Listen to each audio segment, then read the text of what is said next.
حضرت فاطمہ کے گھر میں فاقہ حد سے بڑھ گیا تو حضرت علی نے فرمایا کہ جاؤ اللہ کے نبی سے کچھ تو مانگ کے آؤ، کچھ تو پیٹ میں جائے۔ زندگی میں کبھی ایسا موقع نہیں آیا، یہ ایک دفعہ اتنا فاقہ آیا کہ حضرت علی جیسی ہستی نے بھی کہا جاؤ۔ تو آپ تشریف لائیں اور دروازے پہ دستک دی تو اتنا پیار تھا۔ جب حضرت فاطمہ گھر میں داخل ہوتی، اللہ نے ہمیں اولاد کے ساتھ کیا سلوک کرنا ہے، اللہ نے ہمیں اپنے نبی سے یہ بھی سکھایا۔ حضرت فاطمہ جب بھی گھر میں آتی، اور ساتھ ہی تو گھر تھا، دیوار سے دیوار ملی تھی، روز کا آنا جانا تھا، تو میرے نبی بیٹھے نہیں رہتے تھے، آؤ فاطمہ کیا حال ہے، کھڑے ہو جاتے اور تیزی سے آگے بڑھتے، دروازے پر ہی حضرت فاطمہ کا ہاتھ پکڑ لیتے، ہاتھ کا بوسہ لیتے، بوسہ لے کر ہاتھ پکڑے پکڑے بیٹی کو چارپائی پہ پہلے بٹھاتے، اس کے بعد خود بیٹھتے تھے۔ اکرموا اولادکم، میرے نبی نے کہا اولاد کو عزت دو، پھر وہ تمہیں عزت دیں گے۔ ہمارے ماحول میں اکثر ماں باپ نے اولاد پہ ڈنڈا ہی اٹھایا ہوتا ہے، پھر ان میں بغاوت پیدا ہو جاتی، پھر کہتے ہیں اولاد نافرمان۔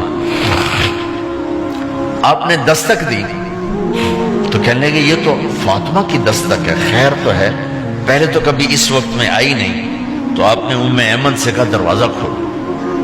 ام ایمن نے دروازہ کھولا تو آپ نے استقبال کیا، بٹھایا، پوچھا بیٹی کیا ہوا، اس وقت میں کیسے آئیں؟ کہ یا رسول اللہ بہت فقر ہے، بہت بھوک ہے، آپ کے پاس سنا کچھ مال آیا ہے، کچھ ہمیں بھی دے دیا جائے۔ اتنی صابر بیٹی زندگی میں ایک دفعہ بھوک کی شکایت لے کر آئیں، اور آگے باپ نے پھر پیپر لے لیا، پھر امتحان میں ڈال دیا۔ آپ نے کہا بیٹی میرے پاس 5 بکریاں کھڑی ہیں، دے دوں یا 5 دعائیں سکھا دوں؟ یہ بھی کوئی کتنا سخت موقع تھا، کتنا سخت موقع ہے کہ صبر کا پہاڑ بیٹی اتنی مجبور ہو کر آتی ہیں کہ یا رسول اللہ برا حال۔ تو میرے نبی کہتے بیٹی یہ بکریاں بھی لے جا، دعائیں بھی لے جا، دونوں جمع کر دیتے، یا دعائیں بعد میں سکھا دیتے، بکریاں دیتے، ایک تو دے دیتے، پر امت کے غریبوں کو تسلی دینی تھی، چونکہ امت میں اکثر طبقہ غریب ہوگا۔ تو آپ نے کہا بیٹی 5 بکریاں دوں یا 5 دعائیں دوں؟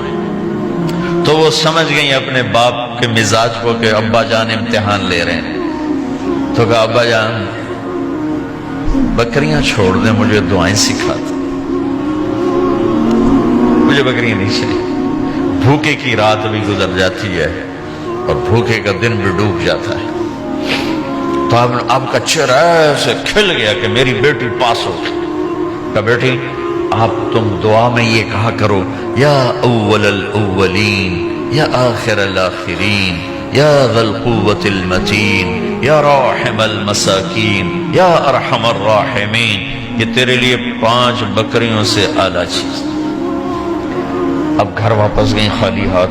حضرت علی نے فرمایا تو کچھ بھی نہیں لائی؟ کہ نہیں لائی ہوں، بہت کچھ لائی ہوں۔ کہا کیا؟ کہ میں دنیا لینے گئی تھی، آخرت لے کے آ گئی۔ ذہبت للدنیا وجئت بالآخرہ۔ تو حضرت علی نے فرمایا تیرا آج کا دن سب سے اعلیٰ دن، خیر ایام کی حال۔ داماد کا امتحان لے لیا، حضرت علی کو بلا لیا، علی 5000 بکریاں دو کہ 5 دعائیں دوں؟ اس وہاں تو 5 بکریاں، اب 5000 کر دیں۔ علی 5000 بکریاں لیتے ہو یا 5 دعائیں لیتے؟ تو بھی سمجھ گئے کہ آج میرا محبوب مجھ سے امتحان لے رہا ہے کہ علی کتنا کو مضبوط ہے اپنے ایمان میں۔ اور فاقے میں نے بتا دی کیا گزر رہے ہیں۔ آدمی اپنی بھوک سہ لیتا ہے، اولاد کا رونا برداشت نہیں ہوتا ہے۔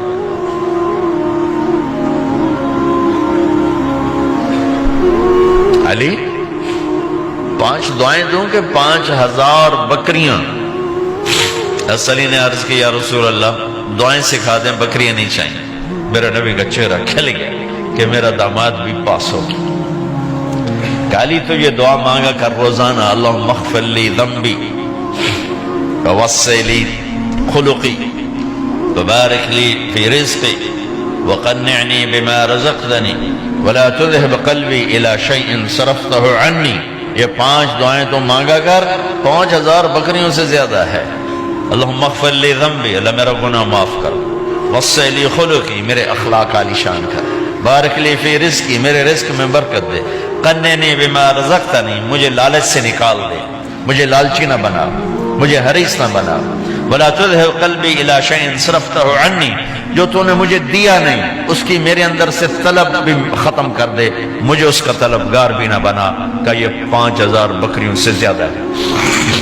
بس فاطمہ رضی اللہ تعالیٰ عنہ سے ملنے گئے، کہا بیٹے میں اندر آ جاؤں، میرے ساتھ عمران بھی ہیں، ایک صحابی تھے عرب سردار، میرے ساتھ عمران بھی ہیں۔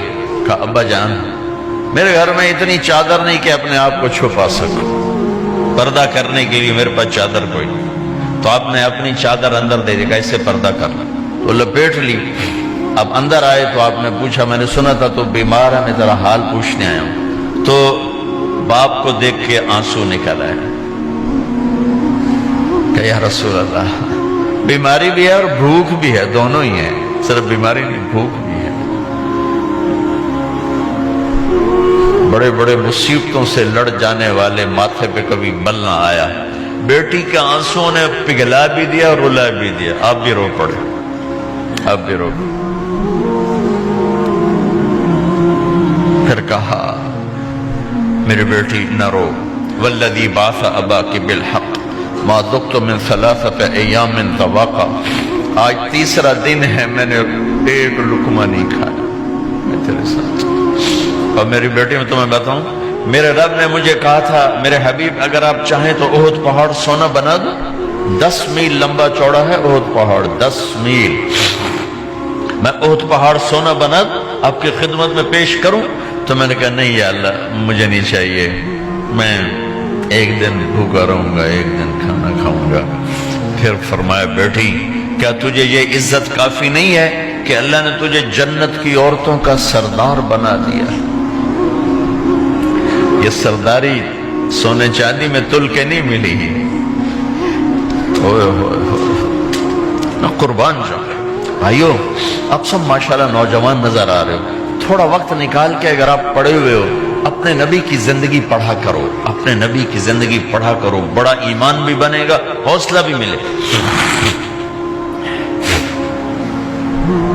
اب حسن حسین کو کہتے تھے میری آنکھوں کی ٹھنڈک، میرے جگر کے ٹکڑے، میرے سینے کی ٹھنڈک، میرے لاڈلے، جنت کے چاند، جنت کے سردار، میرے 2 پھول، یہ سارے الفاظ حسن حسین کے لیے ہیں، اور ان کے بھوک کی وجہ سے رونے کی آواز سنتے تھے اور تڑپتے تھے، لیکن روٹی نہیں مانگی ان کے لیے، روٹی نہیں مانگی،